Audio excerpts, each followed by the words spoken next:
نحمده ونصلي على رسوله الكريم اما بعد فاعوذ بالله من الشيطان الرجيم بسم الله الرحمن الرحيم رب اشرح لي صدري ويسر لي امري واحلل عقدة من لساني يفقه قولي رب يسر ولا تعسر وتمم بالخير اللهم اني اسألك علما نافعا ورزقا طيبا وعملا متقبلا یا مقلب القلوب ثبت قلبی علی دینک آمین اللہم آمین۔ السلام علیکم ورحمۃ اللہ وبرکاتہ۔ اللہ سبحانہ و تعالیٰ کی توفیق اور اللہ تعالیٰ کی رحمت کے ساتھ ہم اپنے لیسن سورۃ البقرہ کی آیت نمبر 125 کا آغاز کریں گے، اس نیت کے ساتھ کہ اللہ سبحانہ و تعالیٰ اسے ہمارے لیے پڑھنا، اس پر عمل کرنا اور عمل کے ساتھ ساتھ اسے دوسروں تک پہنچانا آسان کر دیں، اور اس کام کو ہمارے لیے، ہمارے والدین کے لیے، ہمارے اساتذہ کرام کے لیے اور سب سے بڑھ کر میری اور آپ کی آخرت کے لیے بہترین صدقہ جاریہ بنا دیں، آمین۔ سبق کا آغاز کرنے سے پہلے ہم تھوڑا سا تذکیہ کریں گے کہ ہم نے اپنے پچھلے لیسن میں کیا دیکھا تھا۔ آیت نمبر 124 کا ہم جائزہ لیں گے اور اس کے بعد ہم ان آیات کے ربط کے ساتھ آگے بڑھیں گے۔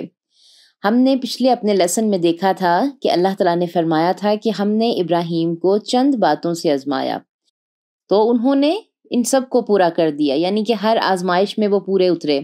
پھر اللہ تعالیٰ نے فرمایا یقیناً میں تمہیں سب لوگوں کے لیے امام بنانے والا ہوں۔ تو حضرت ابراہیم نے کہا اور میری اولاد کو بھی، اور اس پہ ہم نے پیچھے پڑھا تھا کہ دیکھیں کہ ایک بندہ مومن کی نظر اپنی اولاد پر اور اپنی آنے والے قیامت تک کی نسلوں پر ہوتی ہے۔ تو اللہ تعالیٰ نے فرمایا تھا کہ میرا عہد جو ہے وہ ظالموں کو نہیں پہنچتا۔ اس پہ ہم نے دیکھا تھا کہ حضرت ابراہیم علیہ السلام پر کون کون سی آزمائشیں آئی تھیں، آزمائشیں کیوں آتی ہیں۔ پھر اس کے علاوہ ہم نے دیکھا تھا کہ حضرت ابراہیم علیہ السلام تمام آزمائشوں میں کس طرح پورے اترے، اور ہماری زندگی میں بھی جب ایسے کوئی معاملات آتے ہیں تو ہمارا عمل کیا ہونا چاہیے۔ پھر ہم نے دیکھا تھا کہ حضرت ابراہیم علیہ السلام کو جو فضیلت اور درجات ملے ان کا فیصلہ کب کیا گیا۔ اس کے علاوہ ہم نے امامت کا معیار بھی دیکھا تھا کہ امامت کا معیار کیا ہوتا ہے، یعنی کہ امامت و قیادت ان لوگوں کا حق ہے جو اپنے شعور سے، اپنے عمل سے، اپنے ایمان سے اپنے آپ کو قیادت کا مستحق ثابت کریں۔ پھر امامت کے جو ہیں استحقاق کے لیے بنیادی شرط جو ہے وہ عدل اور انصاف ہے، کیونکہ اگر عدل انصاف نہیں ہوگا تو امامت کے لائق ایسا انسان نہیں ہوگا۔ پھر ہم نے جو ہے اس کے علاوہ دیکھا تھا کہ اللہ تعالیٰ نے جو ظالموں کی بات کی تھی تو وہ ظالم کون ہوتے ہیں۔ آج ہم دیکھیں گے کہ آیت نمبر 125 میں کون سے احکامات ہیں اور ہمیں کس چیز کی دعوت دی جا رہی ہے۔ تھوڑی سی یہاں پر ایک اور بات دیکھیں کہ اللہ تعالیٰ جب اپنے دین کا کام کسی سے لینا چاہتے ہیں نا تو اس کے لیے آزمائشیں ضرور آئیں گی، اس کی آزمائش ضرور ہوگی۔ تو کیا اللہ اپنے دین کا کام مطلب پرست اور کمزور دل لوگوں سے لے گا؟ کبھی بھی نہیں۔ اگر کوئی استاد اپنے طالب علم پر سختی کرے تو یہ اس کی خوش نصیبی سمجھیں، اور اپنے بچوں کو اتنا لاڈلا اور کمزور نہ بنائیں کہ ہمارے بچے جب ہماری زندگی کے سٹیج پر آئیں تو وہ اتنے کمزور ہو جائیں کہ وہ کسی بھی حالات کا مقابلہ نہ کر سکیں۔ اپنے بچوں کو اتنے لاڈ پیار میں بھی نہ پالیں، اور نہ ہی ان کی تمام تر خواہشات ایسی جو کہ ناجائز ہیں ان کو پورا کریں۔ یہ ہم بہت بڑی غلطی کرتے ہیں، بلکہ ظلم کرتے ہیں اپنی اولادوں کے ساتھ۔ اب ایک اور چیز دیکھیں، بہت بڑا سبق اس لیسن میں جو کہ ہم نے پیچھے بھی پڑھا تھا، ابھی دوبارہ سے میں یہ اس لیے کہہ رہی ہوں تاکہ ہمیں سمجھنے میں آسانی ہو۔ امتحانات کئی قسم کے ہوتے ہیں، ٹیسٹ کئی قسم کے ہوتے ہیں انسان کے۔ حضرت ابراہیم علیہ السلام کے کئی طرح کے امتحان ہوئے اور وہ سب میں کامیاب ہوئے، سب میں پاس ہوئے، سب میں سبقت لے گئے۔ آپ غور کریں، ایک ایسے گھر میں پیدا ہوئے جہاں باپ صرف بت پوجتا تھا، اور نہ صرف پوجتا تھا بلکہ بناتا بھی تھا، اور مشرکانہ ماحول میں جنم لیا، انہوں نے پیدا ہوئے۔ ایک فطرت سلیمیہ پر پیدا ہونے والے معصوم بچے کے لیے کیسا ماحول تھا۔ پھر جب بچہ پیدا ہوتا ہے، یہ بڑی تزکیہ کی بات ہے، غور و فکر کی بات ہے کہ جب انسان بچہ جو ہے وہ پیدا ہوتا ہے تو اپنے والدین سے بہت پیار کرتا ہے، حضرت ابراہیم علیہ السلام ابھی بچے ہی تھے تو باپ نے گھر سے نکال دیا کہ جا چلا جا نہیں تو رجم کروا دوں گا. سورت ابراہیم میں ہم تفصیل میں دیکھیں گے. پھر جوانی میں قدم رکھ رہے ہیں اور ایک جگہ جا رہے تھے تو وقت کے بادشاہ کو ان کی بیوی پسند آ گئی. بادشاہ نے روک لیا. بیوی کی طرف سے آزمائے گئے. اللہ نے اس بادشاہ سے ان کی جان چھڑوا دی. جوانی میں قدم رکھا. انسان کو بیوی اور بچے بہت پیارے ہوتے ہیں. ان کو حکم کیا ہوا کہ اپنا بچہ اور بیوی صحرا میں چھوڑ آؤ. بچہ بھی وہ جو بڑھاپے کی عمر میں مل رہا ہے. ساری زندگی اپنی اللہ کی راہ میں لگا دی حضرت ابراہیم نے. اللہ نے دعاؤں کے بعد بیٹا دیا. وہ بچہ ابھی دوڑنے کی عمر میں ہی نہیں آیا تو حکم کیا ہو رہا ہے کہ اس کو مکہ کی وادی میں چھوڑاؤ. حضرت ابراہیم نے فرما برداری کی مثالیں قائم کر دی, وفا کی مثالیں قائم کر دی. اور یہاں پر ایک اور چیز غور کریں, امامت دی جا رہی ہے انہیں. ہم پیچھے کیا پڑھ کے آئے ہیں؟ حضرت آدم علیہ السلام کو دنیاوی علم دیکھ کر خلیفہ بنایا اور حضرت ابراہیم علیہ السلام کو آزمائشوں کے بعد امام بنایا. امام کون؟ آج کی ہر قوم کے پیشوا, دنیا کے ورلڈ لیڈر علم سے بنتے ہیں. اللہ سبحانہ و تعالیٰ ہمیں غور و فکر کی توفیق عطا فرمائے. آج کا ہمارا لیسن تھوڑا سا لمبا ہے کیونکہ اس میں تزکیہ بھی ہے, غور و فکر بھی ہے, اصلاح کی باتیں بھی ہیں. کیونکہ اگر ہم نے قرآن سے اصلاح نہیں کی, اپنی اس سے ہدایت نہ لی, تو ہم کبھی بھی فلاح نہیں پا سکیں گے.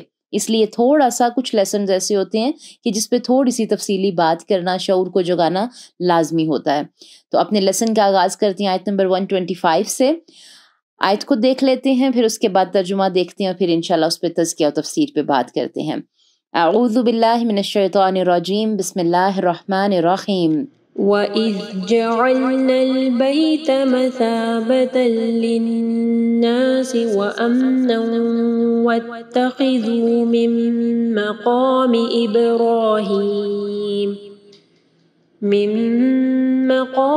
إِبْرَاهِيمَ مُصَلًّى وَأَعِدْنَا إِلَىٰ إِبْرَاهِيمَ وَإِسْمَاعِيلَ أَن طَهِّرَا بَيْتِيَ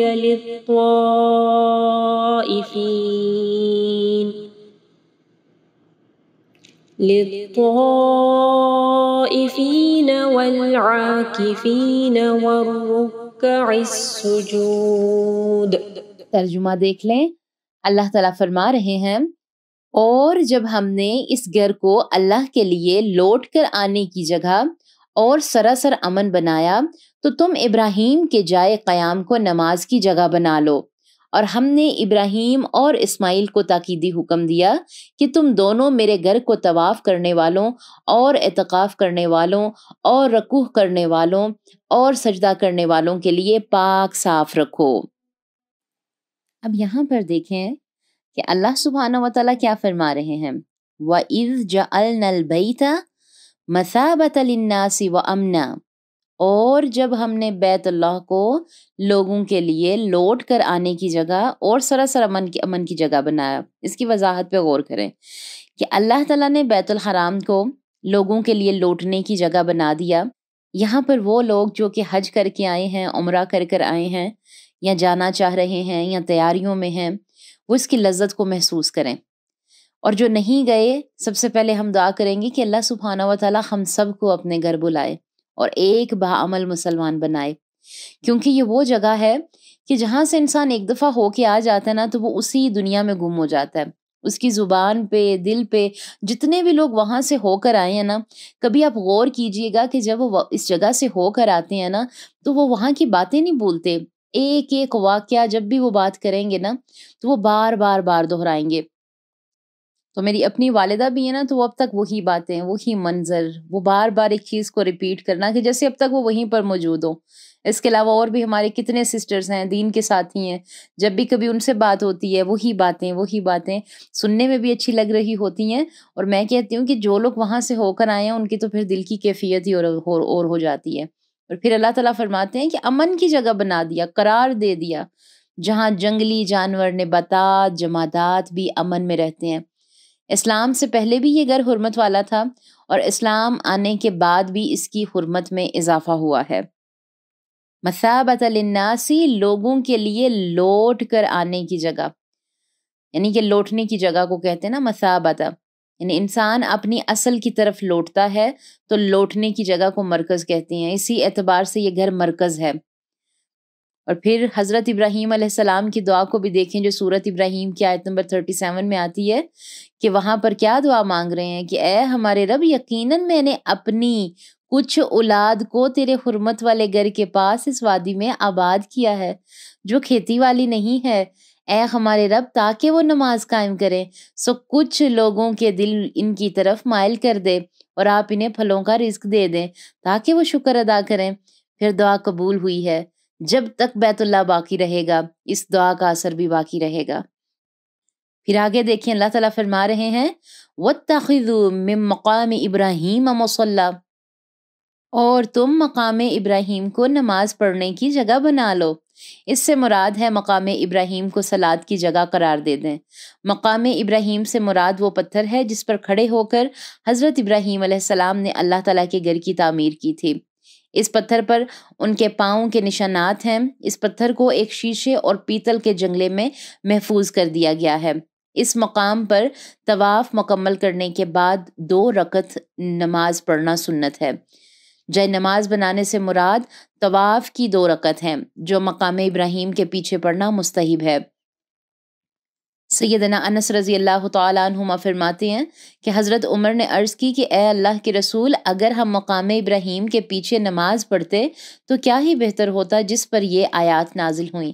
جامع ترمذی 2959۔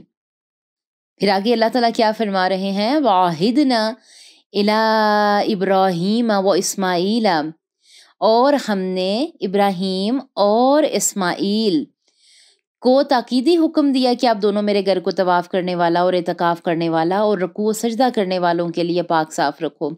اس سے مراد ظاہری صفائی کے ساتھ ساتھ اصل پاکیزگی ہے کہ اس میں اللہ تعالیٰ کے سوا کسی کا نام بلند نہ ہو، اس کو شرک، کفر، معاصی اور گندگی سے پاک رکھیں۔ اور بیت اللہ میں لوگوں کی مصروفیت کیا ہونی چاہیے؟ تو بیت اللہ میں لوگوں کی مصروفیت رکوع و سجود یعنی نماز پڑھنا ہونی چاہیے، طواف کرنا ہونی چاہیے، اعتکاف کرنا ہونی چاہیے، تلاوت قرآن پاک پڑھنا ہونی چاہیے۔ ایک چیز بہت غور و فکر والی ہے کہ آج جب بھی ہم عمرہ پر دیکھ لیں اور حج پر دیکھ لیں، لوگ ان چاروں چیزوں سے، اگر رکوع ہے، سجدہ ہے، طواف ہے، اعتکاف ہے، ہر چیز میں موبائل ان کے ہاتھ میں ہے اور سیلفی لی جا رہی ہے، وہاں کی چیزوں کو، وہاں کے منظر کو کیپچر کیا جا رہا ہے۔ ایک چیز دیکھیں کہ آپ کا دھیان، آپ کو فوکسڈ ہو کے سب سے پہلے وہاں کیا کرنا ہے، اپنی عبادت پر غور کرنا ہے، اس پر ٹائم لگانا ہے۔ اللہ تعالیٰ نے بڑی خوش قسمتی سے آپ کو وہاں بلایا تو اس کی قدر کریں۔ اور یہاں پر ایک اور چیز کے اوپر غور کریں کہ یکسو حنیف ہو جائیں۔ حنیف وہ شخص ہوتا ہے، پیچھے ہم حضرت ابراہیم کے بارے میں پڑھ کے آئے، ابھی بھی ہم حضرت ابراہیم اور حضرت اسماعیل کے بارے میں پڑھ رہے ہیں۔ حضرت ابراہیم کے بارے میں ہم نے کیا پڑھا، حنیف کا لفظ پیچھے ہم نے دیکھا نا، تو ہم ابھی کیا کریں کہ یکسو حنیف ہونے کی کوشش کریں، تزکیہ کریں۔ حنیف کون شخص ہوتا ہے؟ حنیف وہ شخص ہوتا ہے جو فکر سے آزاد ہوتا ہے، آرزو سے آزاد ہوتا ہے، عمل اور کردار سے وہ اپنی ذات کو صرف اور صرف توحید اور اللہ کی محبت سے سرشار رکھتا ہے۔ ہر لمحہ، ہر وقت اگر ہم ایسے ہو جائیں تو پھر ہم اللہ کے دوست بن جائیں گے۔ اس آیت کا مین تھیم لکھ لیجئے کہ اللہ سبحانہ و تعالیٰ کے دوست بننے کے جو راز ہے نا، وہ ان آیات میں ہے جو ہم آگے بھی پڑھ رہے ہیں، کہ اللہ تعالیٰ کے دوستوں کے رنگ کون سے ہوتے ہیں؟ وہ تو توحید میں رنگے ہوئے ہوتے ہیں، وہ تو صبغت اللہ میں رنگے ہوئے ہوتے ہیں، ان کے اوپر صرف اللہ کے رنگ ہوتے ہیں۔ وہ ادھر ادھر یا غیر ایسی امیدیں لگا کے نہیں بیٹھتے کہ نہیں ہمارے پاس تو جنت کا ٹکٹ ہے، ہماری سفارش ہوگی، ہم بخشے جائیں گے، نمازیں ہم نہیں پڑھتے، لوگوں کے حقوق ہم مارتے ہیں، یتیموں پہ ظلم ہم کرتے ہیں، دھوکہ دہی ہم کرتے ہیں، امانتوں میں خیانتیں ہم کرتے ہیں، جھوٹ ہم بولتے ہیں، اور کیا جی ہمیں جنت جو ہے وہ ایسے پلیٹ میں رکھی ہوئی مل جائے گی؟ نہیں، جنت اللہ تعالیٰ کی ہے، اور جنت کے رستے جو ہیں اللہ تعالیٰ نے ہمیں بتائے ہیں، دکھائے ہیں اس قرآن کے ذریعے سے، اس وحی کے ذریعے سے۔ سورۃ آل عمران میں اللہ تعالیٰ نے حضرت ابراہیم علیہ السلام کے بارے میں کیا فرمایا کہ وہ مسلم تھے، وہ کسی فرقہ واریت کا شکار نہیں تھے، وہ کوئی سنی وہابی بریلوی حنفی شیعہ کوئی بھی اپنے اوپر جو بھی لیبل لگے ہوئے ہیں سوچیں، وہ ایسے کچھ نہیں تھے۔ ابراہیم نہ تو یہودی تھے اور نہ عیسائی تھے، بلکہ سب سے بے تعلق ہو کر وہ ایک اللہ کے ہو رہے تھے اور اسی کے فرما بردار تھے، اور وہ مشرکوں میں سے نہ تھے۔ یہ تو جب ہم اس آیت پہ پہنچیں گے تو ہم دیکھیں گے کہ یہ آیات تو ہماری آنکھیں کھول دیتی ہے، ہمیں قرآن سے جوڑ دیتی ہے، ہمیں دین ابراہیمی کے ساتھ جوڑ دیتی ہے، ہمیں نبی صلی اللہ علیہ وسلم کی سنتوں سے جوڑ دیتی ہے، ہماری بند آنکھیں کھول دیتی ہے، دلوں پہ پڑے ہوئے یہ پتھر جو ہیں یہ ہٹنے لگتے ہیں۔ دعا کریں اللہ ہمیں ان کے نقش قدم پر چلنے کی توفیق دے۔ ابھی تو صرف ہم نے ان کے رشتوں کی آزمائش پر بات کی ہے، آگے چل کر ہم پڑھیں گے کہ کیسے ان کو آگ میں ڈالا گیا اور اللہ کے حکم سے وہ آگ بھی ٹھنڈی ہو گئی۔ کیوں؟ کیونکہ ان کی نظریں کس پہ تھیں؟ حضرت ابراہیم کی نظریں اپنے اللہ پر تھیں۔ انہوں نے ہر مشکل میں کس کو پکارا؟ اللہ کو پکارا۔ ہم سب نیکی کا ارادہ کرتے ہیں، کبھی تھک جاتے ہیں، کبھی گھبرا جاتے ہیں، کبھی ہمت چھوڑ دیتے ہیں۔ یاد رکھیں اللہ کی مدد ضرور آتی ہے، لیکن صبر کے مراحل طے کرنے پڑتے ہیں، چلنا پڑتا ہے آپ کو۔ کبھی آندیاں آئیں گی، کبھی طوفان آئیں گے، کبھی لوگوں کی باتیں سننی پڑیں گی، اور ایسا ہو ہی نہیں سکتا کہ آپ کوئی اچھا کام کر رہے ہوں، اصلاح کا کام کر رہے ہوں تو آپ تنقید کا نشانہ نہ بنے، آپ کے اوپر انگلیاں نہ اٹھیں۔ اللہ سبحانہ و تعالی فرماتے ہیں سورہ حج میں، اور اللہ کی راہ میں جہاد کرو جہاں جہاد کرنے کا حق ہے، اس نے تم کو برگزیدہ کیا ہے اور تم پر دین کی کسی بات میں تنگی نہیں کی، اور تمہارے لیے تمہارے باپ ابراہیم کا دین پسند کیا ہے، اس نے پہلے یعنی پہلی کتابوں میں تمہارا نام مسلمان رکھا تھا اور اس کتاب میں بھی وہی نام رکھا ہے، تو جہاد کرو تاکہ پیغمبر تمہارے بارے میں شاہد ہوں، گواہ ہوں، اور تم لوگوں کے بارے میں شاہد، اور نماز پڑھو اور زکوٰۃ دو اور اللہ کے دین کی رسی کو پکڑے رکھو، وہی تمہارا دوست ہے اور خوب دوست اور خوب مددگار ہے۔ تو ہم خود کو مسلمان کیوں نہیں کہتے؟ ہم اس پہ فخر کیوں نہیں محسوس کرتے؟ اس پر الحمدللہ کیوں نہیں کہتے؟ ہم تو مسلمان ہیں۔ تو آج نیت کر لیں کہ اپنے اوپر کوئی بھی آپ نے فرقہ واریت کا رنگ چڑھا رکھا ہے، لیبل لگا رکھا ہے، اسے اتار پھینکیں، ایک مسلمان بنے، اور یقین کریں حضرت ابراہیم علیہ السلام کی سٹوری ہمیں توحید کا پیغام دیتی ہے، یعنی اپنے روحانی باپ ابراہیم کی پیروی کریں۔ اگر علم اور تربیت کا راستہ چھوڑ دیں گے تو نسلیں گمراہ ہو جاتی ہیں اس سے۔ نہ علم کے راستے چھوڑیں، نہ تربیت کے راستے چھوڑیں، اپنی جڑ کو پکڑے رکھیں۔ مثال دیکھ لیں کہ کچھ عرصے کے بعد حضرت ابراہیم علیہ السلام کی جو نسل تھی نا، وہ لوگ گمراہ ہو گئے تھے، اتنی ان کو بار بار توحید کی دعوت دی گئی، انہوں نے قبول نہیں کی، گمراہ ہو گئے تھے وہ۔ مصائب کی گرمی سے ہم نشو نما پاتے ہیں۔